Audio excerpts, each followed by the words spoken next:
If you're a cat person, you know the sound.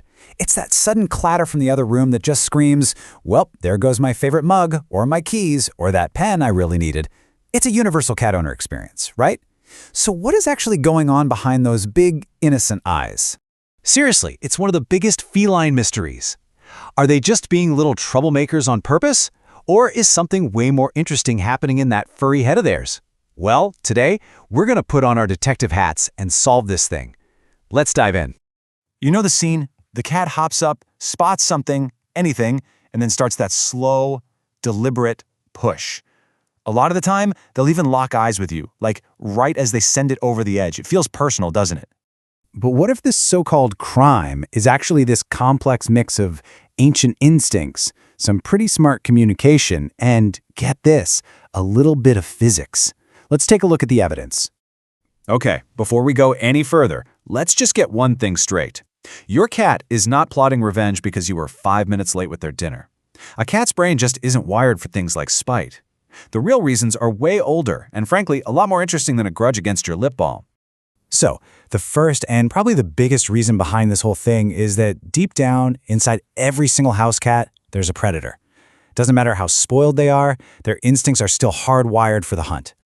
And it's not just a theory. Cat behavior expert Michael Delgado says it perfectly. Cats use their paws to check things out. It's just how they interact with their world, a totally core part of being a cat. Think about it like this. In the wild, if prey freezes, a cat will bat at it to see if it's still alive. In your house, that pen on your desk becomes what we could call static prey. So your cat gives it a little tap, a little test, just to see if it'll suddenly spring to life and scurry off. That's exactly what their predator brain is hoping for. So that one simple act, knocking something over, it actually mirrors the entire hunting sequence.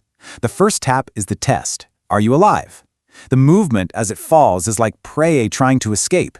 And the crash? Oh, that's the satisfying sound that just scratches that deep predatory itch. But, instincts are only one part of the story. Cats are also incredibly smart animals. And believe me, they've learned a thing or two about how to get our attention. I mean, really think about it. The second your cat knocks something over, what happens? You look up, right? You probably say their name, maybe you even run over. To your cat, it doesn't matter if you're happy or mad, it's still attention. They make that connection super fast. Pushing this thing is like a magic button to make my human pay attention to me. So here's your little cat detective cheat sheet. If they're staring it right in the eye while pushing your phone off the counter, yep, that's probably for attention. If it happens near the kitchen right around dinner time, they're sending a not-so-subtle message. The context really tells you everything you need to know. All right, now we get to the most surprising reason of them all. This is the one that takes your cat from being just a hunter or an attention seeker to a full-blown physicist conducting experiments right in your living room. And the biggest clue here is hiding in a place you might not expect at all, their eyesight. Seriously, how they see the world is the key to understanding why their paws are so important for exploring stuff up close. Get this, cats are far-sighted. That means anything closer than about a foot away from their face is actually pretty blurry. So that object they're about to send flying, to them, it's just a fuzzy shape. So how do they solve this problem? They use their paws. Their paw pads are packed with super sensitive nerve endings, which means they can basically see with their sense of touch. It's how they figure out what that blurry object is right in front of them. But wait, it gets even cooler. They're not just identifying the object, they are actively studying it. They're collecting data just like a real scientist.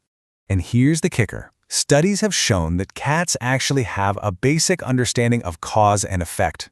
So every time they push that mug, they're basically a furry little physicist testing the laws of gravity. A pen falls differently than a hair tie, right? A glass makes a totally different sound than a book.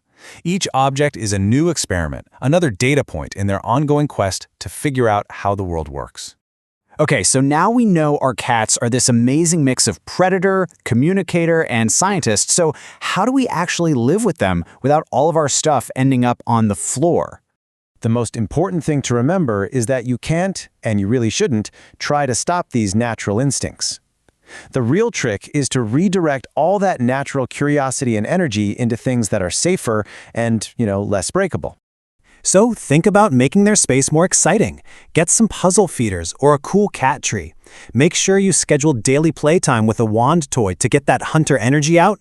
And this is a fun one. Create a safe swatting zone with toys they are allowed to knock around.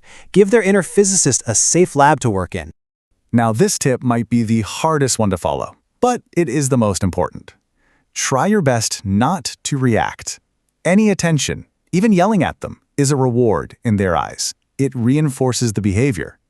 The best thing you can do is nothing. Just ignore it. Wait for them to get bored and walk away. Then you can clean it up quietly. And hey, sometimes the best defense is a good offense. A little prevention goes a long way. You can use museum putty to stick down fragile items, clear the clutter off the edges of tables, and maybe use a little double-sided tape on surfaces that are off limits. It can save you a lot of future heartache. So the next time you hear that crash, try to take a deep breath and remember, your cat isn't being a jerk. They're just being a cat. They're channeling that inner hunter, trying to talk to you, and running their little physics experiments, one knocked over glass at a time. So, now that you know you're living with a tiny scientist, what big discovery about gravity or motion or maybe just your own personal patience level do you think they're going to make tomorrow? Thanks for figuring this one out with me.